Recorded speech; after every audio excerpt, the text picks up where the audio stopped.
good pictures. Pictures, isn't it? And they're good pictures.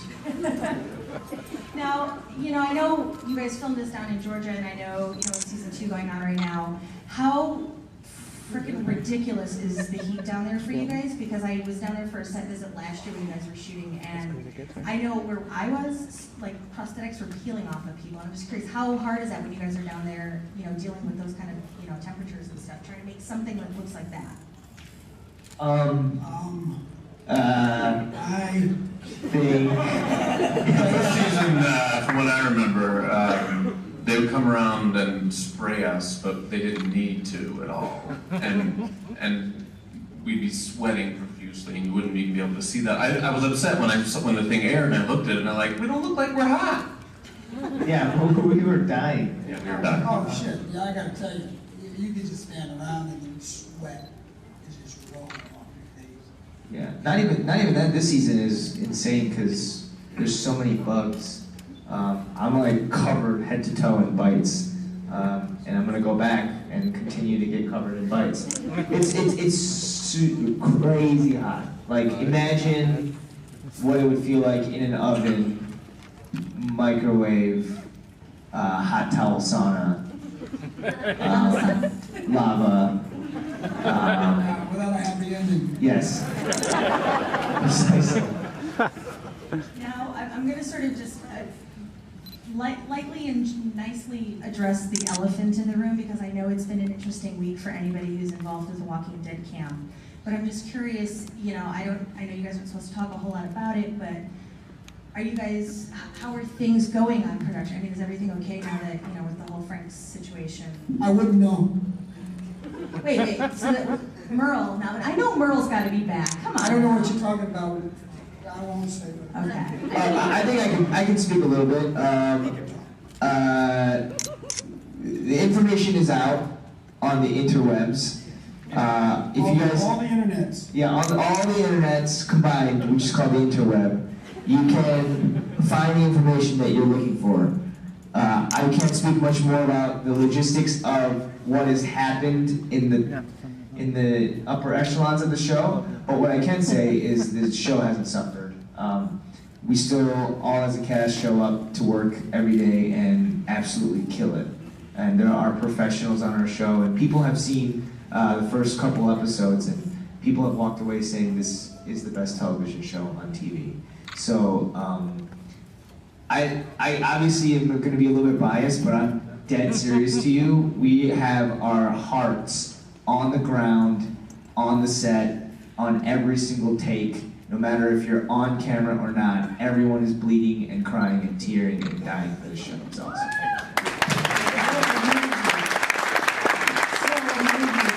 I couldn't say any better than my. I couldn't. No. He can't. He couldn't. He doesn't even know English that well. I don't speak. I just kill. Yeah.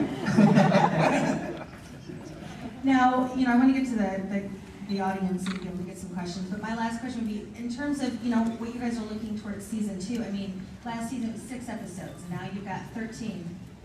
And Michael, Yes, dear, I'll call you back later. But, how has that sort of changed your everyday experience? Because now you guys have, like, the double Oh, I'm sorry, episodes. my age. Yeah, no, nothing short of 3.5. Sorry, go ahead. 3.5. Could be anything. $3.50. Yeah. But I mean, Go ahead, sorry. for the second season, like, how does that change you guys? Because you've gone from 6 episodes, now you have 13, and, that's got to be grueling just for you guys to be down there. And then, Andrew, if I can just clarify, you were left stuck to a tree in season 1, correct? Yes. And is there any sort of, that's it, we're done? Is there any sort of resolution, maybe? No. Just making sure. That was a good question. Well, I figure somebody out there is going to ask. So. Well, to answer your question, having 13 is amazing because 6 we were limited. I think you could only show what was out there in the city. What you guys saw is all we could show, but there's so much more under the surface, and there's so much more going on that 13 is an exciting thing, regardless of whether it's hot or whatever. We'll get pages, and we'll all call each other and go insane about how crazy this show is. So 13, well, if we could get 45, we would do it. 13's a good number. It is. It's the luckiest number. Yes. Yeah, we actually remarked that this hotel has a 13th floor, which I've never seen before, so that's kind of interesting. For all of you that are actually staying on the 13th floor. They have a 13th floor on this building? They do. Dumb move. Dumb move, Crown Plaza. And then Michael, since you're here, and you got some unresolved business here with Merle, can you tease it all about what? No. No? What do you want to know? I'll tell you whatever you want to know. Tell us everything, or just Everything. just give us a little taste of what we have in store with Merle. And by the way, how did you go to the Comic-Con thing where they could take pictures with you? Yeah, I waited until everyone left first. Did you take a picture? Did you take a picture with yourself? I did. It's on the internet. It's on the World Wide Webs. Combined. For anybody who doesn't know, at Comic-Con they did a thing where you could stop and take a picture, and it was with his character handcuffed, and it was pretty awesome. And we did a full live cast, and it took about 2 hours of holding the pose, and then they put it and painted it, and it looks just like me except for my hair. The hair is No, it was on. what the hell was that hair going? It was perfect. That shit was ugly. No, it was good. It was good? Yeah. You thought so? Everything was true to form. Man, you're weird. I saw it. It was all true to form. Anyway, they're doing a whole Where's Merle campaign. So I'm still looking for Merle. So they're looking for Merle, and you could go down there and take a picture. They may do it also at New York Comic Con as well. So where's Merle campaign? Find him. You're a better man or woman than I am. So. All right, well, I think we should go ahead and open it up to audience questions. So then raise your hand, and then we'll run somebody over with the mic. I got away from that pretty easily, huh? Didn't Good, answer. good deflection. Oh, serious? I think there's one right there.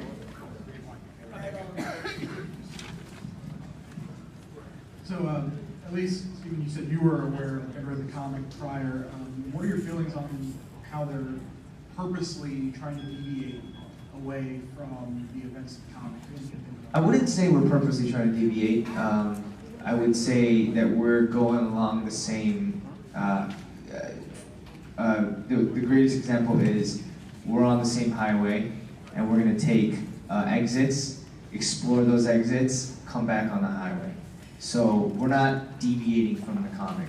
But what is an added bonus for the show and the comic is that 2 completely separate mediums can, along the same vein, entertain completely separately. So I can watch the show and then also subsequently read the comic and still be just as entertained and shocked. And I think that is really fun. I heard Game of Thrones does it exactly as it is, right? As it's written. I don't know if you guys watch Game of Thrones. I think they do. Yeah, it's very close. Very close, right? And can I ask you, is that fun as a fan to know what's coming? I mean, it has its ups and downs. I told you. Question with a question. Yeah. I'll continue here. Okay, he's got it. Just hold on. Pass. No, it doesn't matter. You guys don't matter. It doesn't, you don't care, do you? I mean, would you rather see something that's you're gonna be surprised, or you rather go, oh, I know what's gonna happen right now. Oh, I know what's gonna happen next. I know what's gonna happen next. You don't want that. I mean, nobody wants that. And I don't think Frank Darabont wanted that when they first started doing this. It's like, let's use the comics as a creative juices to like, oh, and like you said, Yeah. go off and do something and come back. But we won't, it's not changing the heart of the comic. And again, Robert Kirkman is every step of the way. So sometimes he's pitching the most ridiculous offshoots. You know, he's like, why don't we have Dale like get all of his legs cut off? You know what I mean? But it's like, oh, we can't do that because that'd be a logistics issue. Oh yeah, should have heard the story about you. What? Happened to you? What? Dude, I can't tell you. I know nothing. So it's safe to say that your character goes through some stuff in season 2, or maybe? Glenn's gonna have some fun this season. I think it's out in the public interwebs that he gets a lady friend. And A special lady friend? Is she dead? She's aware of it. she's aware. We know each other biblically. She did. Hey, he's desperate, you know. He's got to take what he can get. You have to be, you pick, This is what's cool about this is where I'm going to get on my Glenn soapbox, which is Glenn before was such a he lived to just kind of do the right thing and be a hero in his capacity, and that was his goal. That's why I think he was willing to like just put himself out there and risk his life, and because if he died, then he would go out a martyr, and he would go out someone that is really well respected. But now that he has someone and something to live for, it's going to completely change the dynamic of that character. So it's going to be awesome. You think so? Yeah. Don't listen to anything he's saying right now. he doesn't even know where he is. I put out mistweets. I do everything. Leave me, please. I know everything, but nothing. Do we have another question?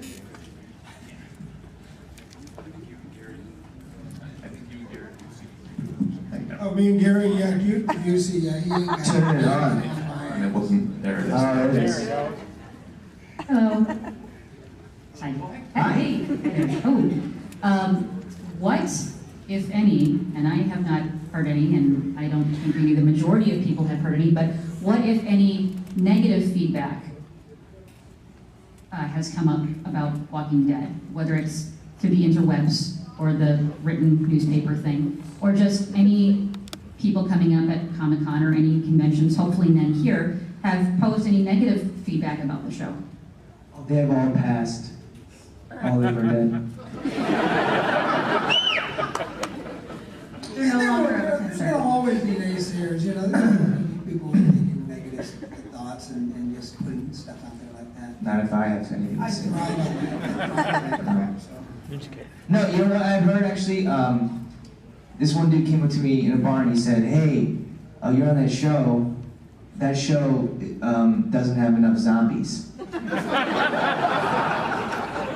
I assessed him for a second.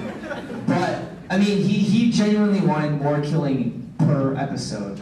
But I think, in my personal opinion, you're missing the point of the show. I see these nods, and I'm very satisfied. Would you guys agree? I mean, that's not the point of the show. Zombies are fantastic, don't get me wrong, but that's a whole, you know, what do you want? Do you want The Walking Dead, which are us, or do you want zombies? I don't know. I keep asking you questions, you guys don't have microphones.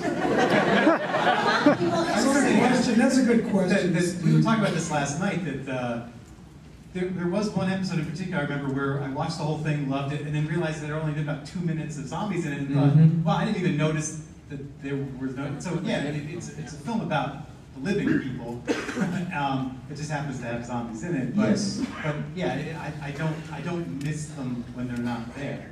So I mean, the constant threat of them is always yeah. there. Oh yeah, absolutely. And that's all you really, you know, you want to be reminded, of course, but the true focus is the drama and the people and how crazy people get when they're zombies. I'm more scared. The tension came more from when Merle was going to come back. Yeah. Zombies were going to come back. So. What do you mean by that? I assume he would be back before the end of season 1. What do I know? Yeah. Okay, anyone else?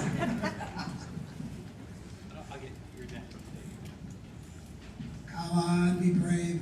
What would each of you do if there was an actual zombie attack? Well, there would be a hell of a whole lot more killing.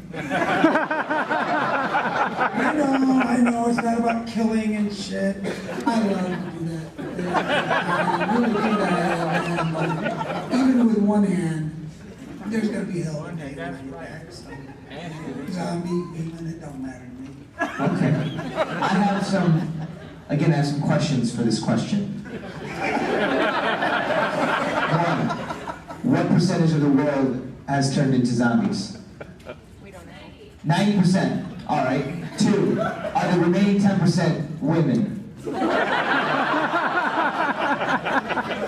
50-50 probably. Oh, that's cool, that's fine, yeah. I'll stay alive. Otherwise, We'll be killing it. How about you? I've sat at home and worked out my escape routes. And I've gone online to look at the best guns for shooting zombies. I would probably hang out in the basement for a while until it was clear, and then I'm heading into the hills. I'm out here. I don't want to deal with the zombies. Man's done his research. There's a question. I'll riff on a little bit. I would go to my basement, go in my gun safe, pull out a couple of my little sweethearts, and put my suppressors and silencer on them, and the zombies will not know what the hell hit them. I think you guys are missing a point. 10% of the people that are living are women. And all the women would be right by my side. Okay. They would be, I'm gonna hang out with them. You're missing all this. the guns. It's going like this. How much was Robert Kirkman involved in helping you to develop the way you play your characters? The way we play? The way we play the character? The way your characters were fleshed out in the series. You know, I think that was all part of the casting process. As soon as they picked a lot of, the casting process was huge, and I think that was very extensive and thorough in terms of finding the best person to play each role. And then the whole producing staff, I don't think we ever got coached. We never got to a point where they're like, hey, you gotta play it like this. They just intrinsically trusted us, and the way that it was written, you played it the way that it was written as well. And yeah,